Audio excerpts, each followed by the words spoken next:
এই গরমে দিয়ে দুপুরবেলা খাওয়া দাওয়া করে ২ বোন মিলে বাচ্চাদেরকে নিয়ে আজকে চলে গেলাম সূর্যমুখী বাগানে।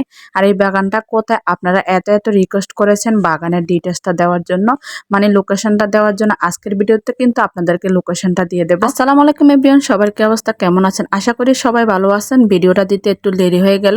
এই তো ২ বোন মিলে দুপুরবেলা খাওয়া দাওয়া করে একটু জিরিয়ে চলে আসলাম। এত পরিমাণে গরম, এই গরমে তো বাচ্চা নিয়ে বাইরে আসা একদম অসম্ভব ব্যাপার। তারপরও ২ দিনের জন্য আমার বোন আসছে বেড়াতে। এখন তার মেয়ে খুবই বায়না করতেছে তাকে পার্কে নিয়ে আসার জন্য। আসলে আমার ছেলে আর আমার বোনের মেয়েটা এত বেশি ঘোরাঘুরি পছন্দ করে, তারা খাবারের সাথে ঘোরাঘুরি খেলনা এগুলোই বেশি পছন্দ করে।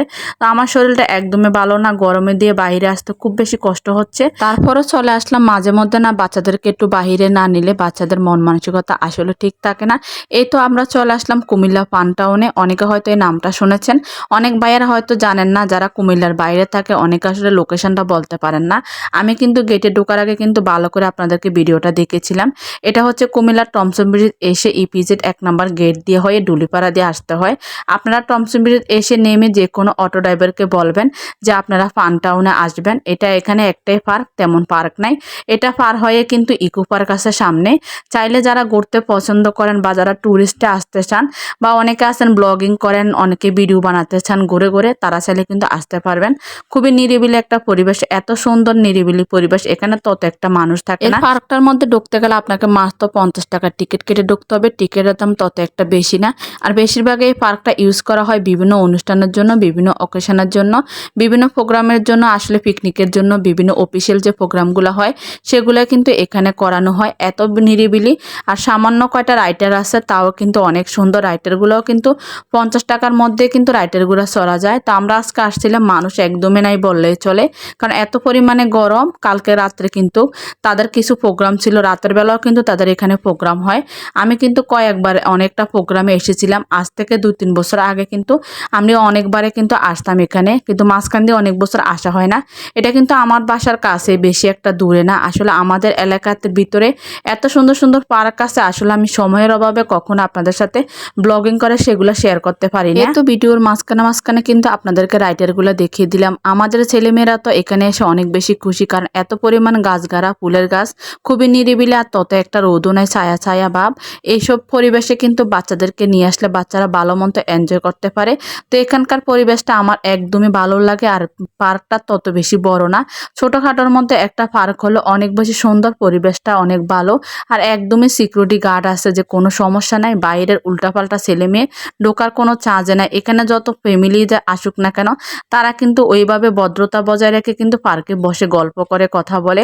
তো এই তো আমি যে লোকেশনটার দিকে যাচ্ছি না, ওই সাইডটাতে কিন্তু প্রোগ্রামগুলো করা হয়। ওই যে দেখতে পারতেছেন প্যান্ডেলগুলা কিন্তু এখনো লাগানো আছে। আর সাইডে যে পুকুরটা দেখতে পারতেছেন, এই পুকুরের চারপাশে কিন্তু একটা টেনের রাইটার আছে। সেই রাইটারটা ঘুরে ঘুরে পুরো পুকুরের মাঝখানটা থাকে, সাইড দিয়ে সে এরিয়াটা পুরো অনেক সুন্দর লাগে।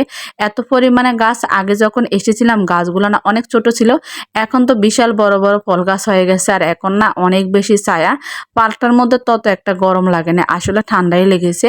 তো আমাদের বাচ্চারা তো অনেক বেশি এনজয় করেছে। তো এই পাশটার থেকে আমরা যখন ওই পাশে যাব, তখন দেখতে পাবেন ওই পাশটা তো আরো বেশি খোলামেলা। এই যে এই পাশটাতে চলে আসছি, এই পাশটাতে তারা নতুন ফুলের বাগান করেছে। আগে কিন্তু এই পাশটাতে একদম খালি জমি ছিল, এখন এই পাশটাতে তারা পুরো জমিটা নিয়ে গেট করে এত সুন্দর সুন্দর ফুল গাছ লাগিয়েছে আর এত সুন্দর পরিবেশ করেছে। এক পাশে তো রাইটারের ব্যবস্থা রেখেছে, অনুষ্ঠান করার জন্য ব্যবস্থা রেখেছে। আরেক পাশটাতে পুরো এরিয়া জুড়ে ফুলের বাগান করেছে আর বসার কিছু স্পেস করেছে। এত ভালো নিরিবিলি পরিবেশ, খোলামেলা।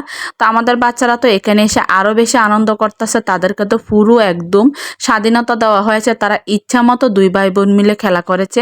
তো আমরা তো অনেকক্ষণ ছিলাম, কি বলবো, এত পরিমাণে ছবি। আর আমার বোন তো সবচেয়ে পৃথিবীর কঠিন কাজটা করতেছে। আসলে সুন্দর সুন্দর স্পেসে আসলে প্রত্যেকটা মা এসে তার বাচ্চার সুন্দর সুন্দর ছবি তোলার জন্য, কিন্তু এই ব্যাপারটা না আমাদের ছেলে মেয়ের বেলা কোনো কিছুই করা যায় না, কারণ তারা একদম খেলাধুলা নিয়ে ব্যস্ত থাকে, একটু সুন্দরভাবে দাঁড়ায় না।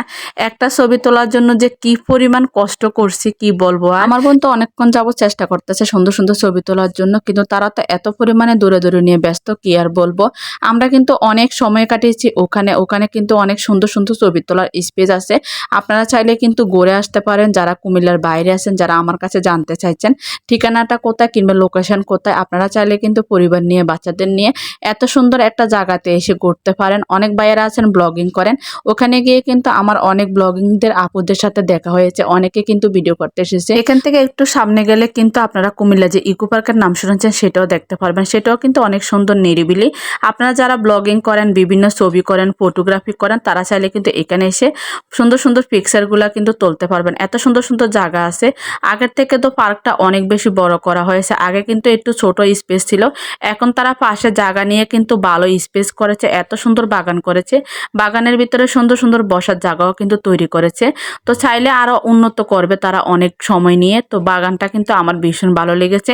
আমরা কিন্তু ওই পাশ থেকে এই পাশটাতে বেশি এনজয় করেছি। এদিকে দেখেন ঝর্ণার পাশে কিন্তু মাছগুলো এত বেশি সুন্দর, আমার ছেলে তো মাছ দেখে পাগল হয়ে গেছে। তো ঘুরতে ঘুরতে সন্ধ্যা হয়ে গেছে, আর তো থাকা যাবে না। এই যে ঝর্ণাটা কিন্তু অফ করে রেখেছে, এই ঝর্ণা দিয়ে যখন পানি পড়ে না, সেই ভিউটা কিন্তু অনেক বেশি সুন্দর লাগে। এখন আমরা বের হয়ে চলে যাব বাসায়, আসলে বেশিক্ষণ থাকা সম্ভব না, একটু পরে মাগরিবের আজান দিয়ে দিয়েছে। এই যে আমরা অটো নিয়ে এখন বাসায় চলে যাব। আসলে পার্ক থেকে আমাদের বাসা বেশি একটা দূরে না। আশা করি আপনারা লোকেশনটা পেয়ে গেছেন, আপনাদের সবার কমেন্টের রিপ্লাইটাও দিতে পেরেছি। সবাই ভিডিওটা পুরো দেখে তারপরে আসবেন, আমি ডিটেলসটা যেভাবে বলেছি। সবাই ভালো থাকবেন, সুস্থ থাকবেন, কথা হবে অন্য কোনো ভিডিওতে। আল্লাহ হাফেজ সবাইকে।